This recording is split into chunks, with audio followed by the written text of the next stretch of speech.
আসসালামু আলাইকুম। বেসরকারি শিক্ষা প্রতিষ্ঠানের মাদ্রাসা এমপিওভুক্ত শিক্ষকদের উৎসব ভাতার চেক ছাড় করেছে মন্ত্রণালয়। আগামীকাল বুধবার এই টাকা বন্টন করা হবে বলে তারা জানিয়েছেন। তো বেসরকারি শিক্ষা প্রতিষ্ঠানের মাদ্রাসা শিক্ষকদের উৎসব ভাতার বেতনের চেক ছাড় হয়েছে, কিন্তু এখন পর্যন্ত এমপিওভুক্ত শিক্ষকদের বেতনের উৎসব ভাতার কোনো চেক ছাড় হয়নি এবং মে মাসের বেতনের তো এখন পর্যন্ত ইএফটিতে কোনো তালিকাই সংযুক্ত করা হয়নি। তাহলে মাদ্রাসা শিক্ষকদের উৎসব ভাতার চেক ছাড় হলে জেনারেল শিক্ষকদের উৎসব ভাতার চেক কত তারিখে ছাড় হতে পারে, আজকে ভিডিওতে সম্পূর্ণ ও বিস্তারিত আলোচনা থাকছে। আপনারা অবশ্যই সাথে থেকে না টেনে পুরো ভিডিওটি দেখবেন। চলে আসলাম আমাদের মূল ভিডিওতে। এখানে আমরা দেখতে পাচ্ছি মাদ্রাসা শিক্ষকদের উৎসব ভাতার চেক ছাড় আগামীকাল বুধবার থেকে অনুদান বন্টনকারী ব্যাংকগুলো থেকে এই টাকা উত্তোলন করতে পারবেন মাদ্রাসা অধিভুক্ত শিক্ষকরা। তবে এর সাথে আপডেট দিয়ে রাখি, যেহেতু ইএমআই সেলে এখন পর্যন্ত বেসরকারি শিক্ষা প্রতিষ্ঠানে স্কুল কলেজের শিক্ষকদের এমপিওর টাকা অর্থাৎ ইএফটিতে send to iBAS plus plus হয়ে আছে, কিন্তু চেকটি এখন পর্যন্ত সার হয় নাই। আমরা জানি 4টি স্টেপে বেতন প্রক্রিয়া সম্পন্ন হয়, সর্বশেষ স্টেপটি হলো চেক সার। তো এমপিওভুক্ত শিক্ষকদের এখন পর্যন্ত সেই চেকটি সার হয় নাই। তো আশা করা যাচ্ছে যে আজকে মধ্যে এই চেকটি সার হয়ে যাবে এবং শিক্ষকরা পরবর্তীতে বেতন পাবেন। কত তারিখে এবং কখন ব্যাংক অ্যাকাউন্টে ঢুকছে ভিডিও শেষে বিস্তারিত আলোচনা করব। অবশ্যই ধৈর্য সহকারে ভিডিওটি না টেনে দেখতে থাকুন। এমপিওভুক্ত মাদ্রাসা শিক্ষক কর্মচারী 2026 খ্রিস্টাব্দে ঈদুল আজহার উৎসব ভাতার চেক ছাড় হয়েছে। আগামীকাল বুধবার থেকে অনুদান বন্টনকারী ব্যাংকগুলো থেকে এই টাকা উত্তোলন করতে পারবেন শিক্ষকরা। আজ মঙ্গলবার 19 মে মাদ্রাসা শিক্ষা অধিদপ্তরের বিষয়টি জারি করা হয়েছে বলে এই তথ্য জানা যায়। এতে বলা হয়, মাদ্রাসা শিক্ষা অধিদপ্তরের আওতাধীন বেসরকারি শিক্ষা প্রতিষ্ঠানের শিক্ষক কর্মচারীর উৎসব ভাতার বাবদ 4টি চেক বন্টনকারী অগ্রণী রূপালী ব্যাংক লিমিটেড প্রধান কার্যালয় এবং জনতা সোনালী ব্যাংক লিমিটেড স্থানীয় কার্যালয় উক্ত স্মারকে আপনারা এই চেকটি ছাড় করা হয়েছে।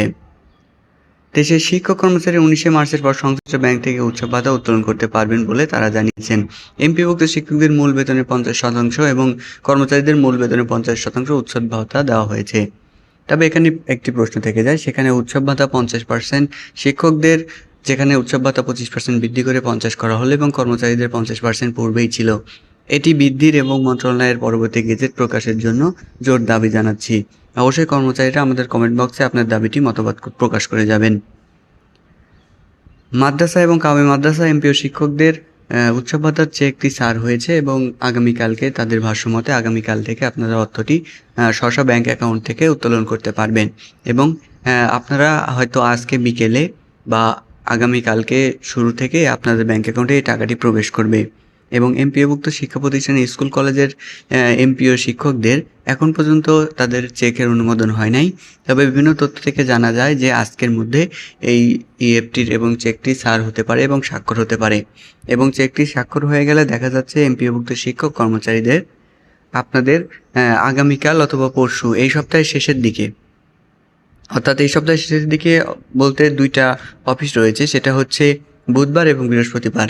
আশা করা যাচ্ছে যে আজকে না হলেও আগামীকালকে থেকে আপনাদের ব্যাংক অ্যাকাউন্টে এই টাকাটি প্রবেশ করতে শুরু করবে এবং মার্চ মাসের বেতনের কথাটি বলা যাচ্ছে মে মাসের বেতন। সেই মে মাসের বেতনের বিষয়টি হলো এখন পর্যন্ত ইএফটিতে তাদের অর্থ ছাড় হয়নি, যেহেতু আর 2টা কি 3টা অফিস রয়েছে এখন পর্যন্ত সেন্ড টু আইবাস প্লাস প্লাসই মে মাসের বেতনের তালিকাটা সংযুক্ত করেনি। সেক্ষেত্রে ধারণা করা যাচ্ছে যে মে মাসের বেতনটি হয়তো এই ঈদুল আজহার আগে শিক্ষকরা আর পাবেন না। যদি এখন পর্যন্ত send to iBAS plus plus হয়ে থাকতো তাহলে দেখা যেত যে এই প্রক্রিয়াটি সম্পন্ন করতে হয়তো 2-1টি অফিস হলে এই প্রক্রিয়াটি সম্পন্ন করা যেত। যেহেতু এখন পর্যন্ত সেই প্রক্রিয়াটি সম্পন্ন হয়নি এবং সেন্ড টু আইবাস প্লাস প্লাসে প্রেরণ করা সম্ভব হয়নি, সেক্ষেত্রে এমপিওভুক্ত শিক্ষকদের উৎসব ভাতা তাদের পাবেন এই সপ্তাহের শেষের দিকে বুধবার অথবা বৃহস্পতিবার এবং মে মাসের বেতনটি তারা ঈদের আগে পাবেন কিনা এ নিয়ে বড় সংকোচ রয়েছে। এ বিষয়ে আপনার সঠিক মন্তব্য জানা থাকলে আমাদের কমেন্ট বক্সে জানাতে পারেন। তো এর পরবর্তীতে আপডেট পেলে অবশ্যই আমরা তুলে ধরার চেষ্টা করব এবং আজকে ভিডিওটি এখানেই শেষ করছি। সকলকে সাথে থাকলে ভিডিওটি দেখার জন্য অসংখ্য ধন্যবাদ।